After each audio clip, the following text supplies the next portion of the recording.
tell me a little bit about the Lutoslawski Concerto.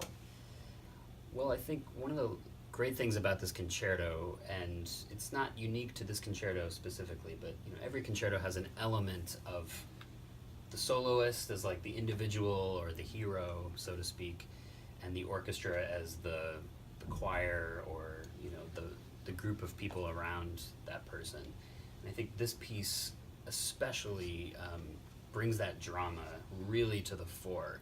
One of the things that's really unique about this piece is that, unlike in a normal concerto when the orchestra starts and usually plays one of the main themes and then the soloist comes in later, I actually start this piece all by myself. And I play for a pretty long amount of time, almost 5 minutes before the orchestra comes in. And it's sort of a flipping of the script where the soloist, I'm this character where I kind of walk on stage and you immediately set this drama of like this person, this psychological character who embodies certain qualities, which the orchestra then sort of picks up and, as you see later on in the piece, eventually kind of reacts against. And there's a struggle there, which is, again, very similar to other concertos, but I think especially this one is so unique in the way that it flips that script and makes this character really come to life. So I asked Chris for him to choose something for us to do. Chris is very much into new music and modern music, although this is hardly new. This piece is as old as I am, but it was very modern for its time. So he suggested a couple of pieces, and he said, why don't you look at Lutoslawski? And the idea was to do something that is not just nouveau, but challenges our students in ways that they haven't done before. And even though we've done quite a lot of new music, quite recently, and I'm not talking the crowd pleasers like Star Wars, I'm talking we've done some minimalist music and we've done a couple of premieres and what have you. They were kind of from the post 70s and 80s era where it was okay to sound tonal again and to sound pretty and more vanilla.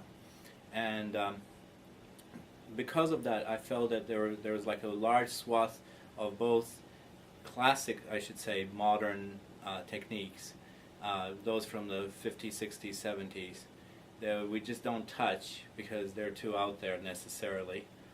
And but many of that tree branch remains in the in that style way after the 1980s and 1990s, and so there are traditions today that are far more modernistic than the sort of stuff that we've done. And in order to do that, we needed to challenge the orchestra to a style that they really weren't used to.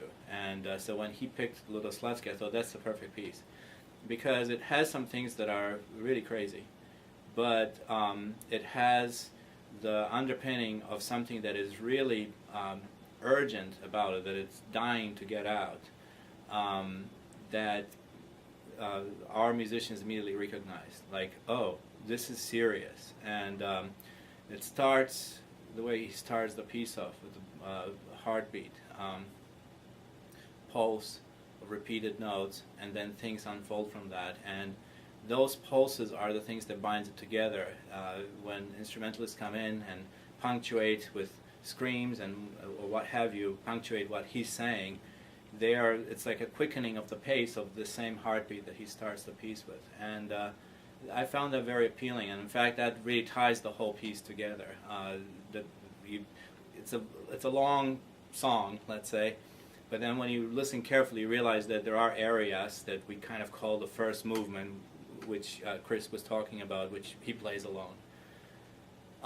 And then a second movement which unfolds when the orchestra joins him, and then a beautiful slow movement that follows, and then a last movement, and all of them have these repeated notes that, whether they're aleatorically expressed, in random fashion by whoever is playing at the time, or they're well structured in the traditional sense. I thought the piece has amazing binding unity, and in fact, he finishes with the same notes, transformed quite a lot, and so I find it a phenomenal piece. One of the things that I find really interesting about this piece is the fact that he accomplishes some of the sense of rioting or protest or struggle, rather than writing every single rhythm specifically to be lined up with every single person, which was something that certain composers at the same time period were really interested in. Lutoslawski gives a freedom to the performer. He gives them a rhythm that's written out, but they can play it when they want within a certain structure.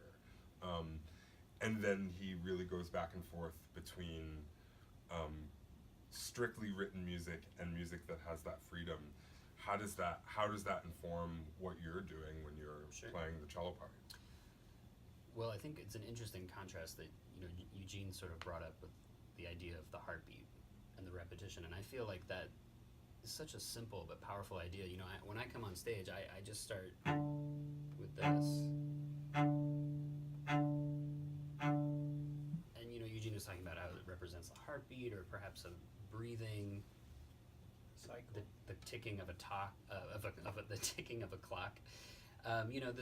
All of these cycles of life that we experience on a daily basis, and then contrasting that with this sort of more chaotic or messy, random texture. It's an interesting thing to think about. Sort of, what does that embody, like, as a metaphor? It's like, as a group of people, we all have our own part to play. For sure. But then when that happens with all of us together, whether it's in an orchestra with 80 people or just on the street in a group of people, there's a certain kind of element of excitement that happens when you have a lot of people doing similar things but in their own way, which Right. is a really unique. It's not just a unique sound, which I think is a really great sound in this piece, but it also is a great idea. It's an interesting idea.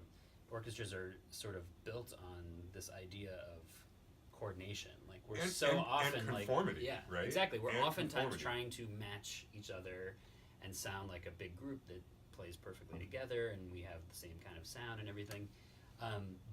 There are certainly elements of that in this piece, but then there's this other thing which is more free, and it's a really cool thing. I think it's been a fun challenge for our students, right? Yes. I mean, you came a few weeks ago and worked with us and really got them to think about being different and yet still having that coordination. So it's a weird box to exist in.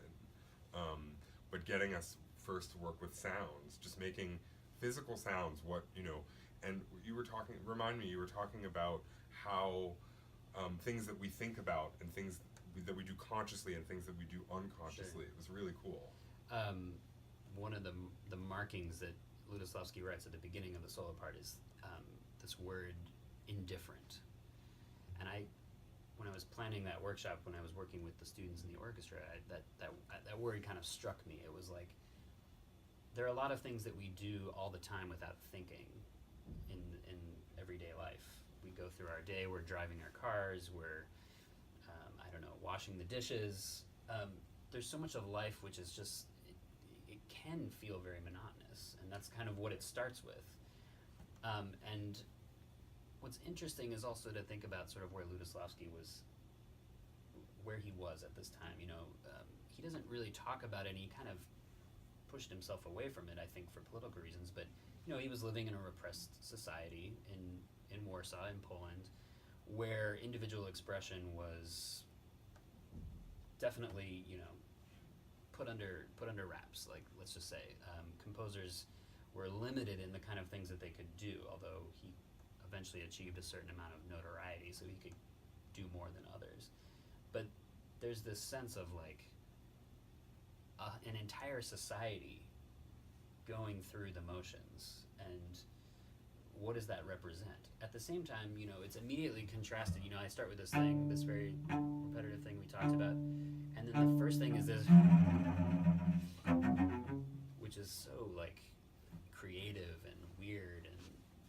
immediately it's like, oh, even though there's this, Rigidity. you know, or something. this clicking, this ticking of the talk, and this, I keep saying, missing that, ticking of the clock, you know, in our minds there's a whole world of thought and emotions and creativity. And I think there are all these things that you can read into it. I find it sort of interesting that, you know, in his lifetime, which was lived largely under communism, he made a big point of saying that, oh, there's not a story to this piece. But it's almost impossible, I think, not to put a story to it. Right. And you wonder, like, if he just didn't say that because he didn't want to get in trouble, basically. The context of Poland at the time was kind of very interesting. It's in the communist bloc, you know, Poland had so many things going for it, but also some things going against it. It was the first country to be traded as part of the beginning to the World War II. As a result of that, some of the worst atrocities happened in Poland because that's where the Germans decided to put the camps. And this piece is also written before Solidarity. So there's a couple of things that I think are interesting about it. And of course, what everybody talks about, the fact, you know, the two other wild cards that Poland had for it. In terms of the communist bloc, it was one of the most privileged countries, where they always maintained a small form of private enterprise, which was unlike all the other, every other country that fell under the communist bloc.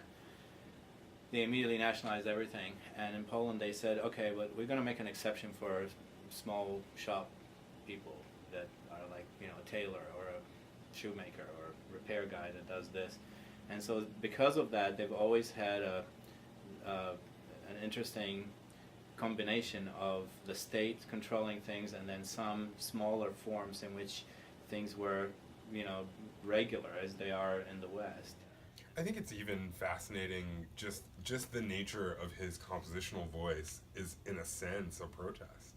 The idea that that he's emancipating people from having to follow the rules of time, musical time, right, is in and of itself an act of rebellion. It goes against thousands of years of practice.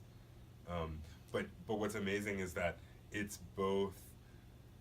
He tells you exactly what he wants, but he lets you do it in your way. Yeah. So. He called it controlled aleatoricism, or like controlled randomness. Yeah. Which is, it's this sort of balancing act. And, you know, he was really, you know, he's a classical composer. A lot of his pieces are very, you know, sound very classical. And this is at a time when he was writing these kind of pieces which were more extreme, more modern. And it's interesting, again, to think about why they happened at this time, late 60s, early 70s. What was happening in that society? What was he experiencing as an artist? I think sometimes people think, you know, modern music is just weird to be weird, or it's just the composer is punishing us for some reason. But I think for most composers, and I think especially for Lutoslawski, the modern aesthetic, the style, the sound, it's all there for expressive purposes. And it really is a concentration of what he was feeling and trying to express as a composer, as a person. And I think, you know, one of the testaments of this piece, it's now, it's almost 50 years old.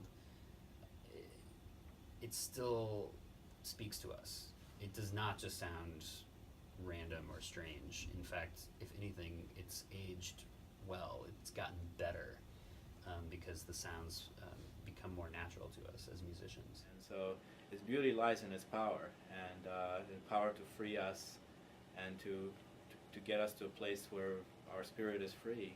And I think this piece does that marvelously.